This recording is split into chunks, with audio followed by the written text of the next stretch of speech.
Assalamualaikum warahmatullahi wabarakatuh. Perkenalkan, saya Cendekia Zara Humaira, mahasiswa Magister Kenotariatan Fakultas Hukum Universitas Indonesia. Saya akan menyampaikan terkait penelitian saya yang berjudul Keabsahan Surat Keterangan Waris yang mencatat anak sebagai anak sah dari perkawinan yang tidak dicatatkan. Studi kasus Putusan Mahkamah Agung nomor 840 garis miring K garis miring PDT garis miring 2023. Penelitian ini dibimbing oleh kedua dosen pembimbing saya, yang saya hormati Ibu Dr. Tiurma Mangihut Pita Alagan SHMH, dan yang saya hormati Ibu Mili Karmila Sareal SHMKN. Saya akan menyampaikan gambaran penelitian ini dengan video yang disajikan berikut ini. Selamat menyaksikan. Bayangkan, terdapat golongan Tionghoa yang menikah secara adat.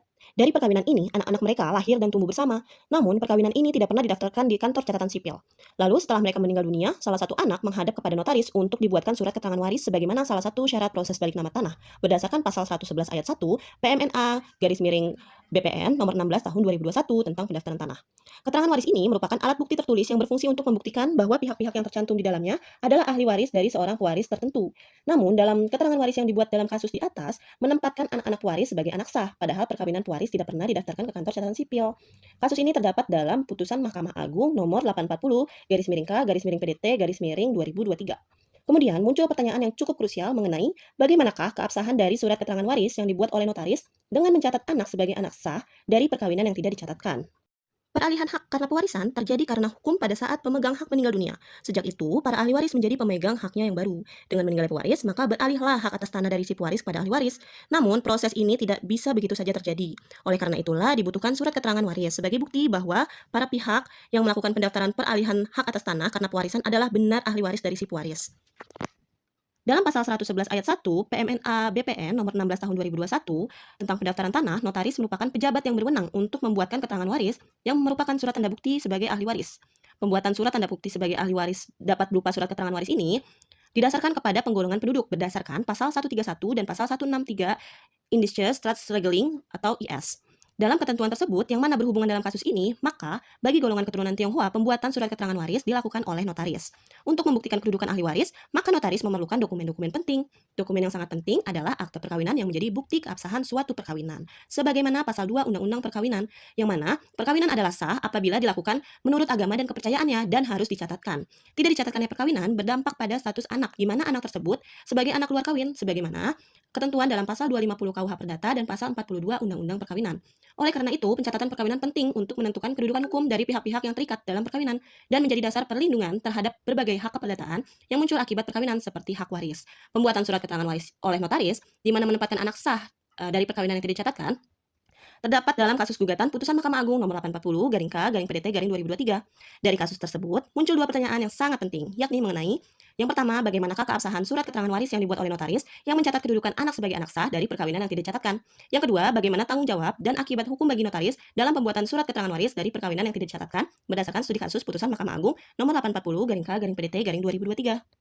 Hal inilah yang menjadi fokus penelitian penulis, di mana dalam menganalisis pertanyaan tersebut, penulis mengkaji keabsahan surat keterangan waris yang dibuat oleh notaris yang mencatat kedudukan anak sebagai anak sah dari perkawinan yang tidak dicatatkan, dan mengkaji bagaimana tanggung jawab dan akibat hukum bagi notaris dalam pembuatan surat keterangan waris, berdasarkan studi kasus putusan Mahkamah Agung nomor 840 garing K garing PDT garing 2023. Adapun metode penelitian yang digunakan adalah penelitian hukum doktrinal.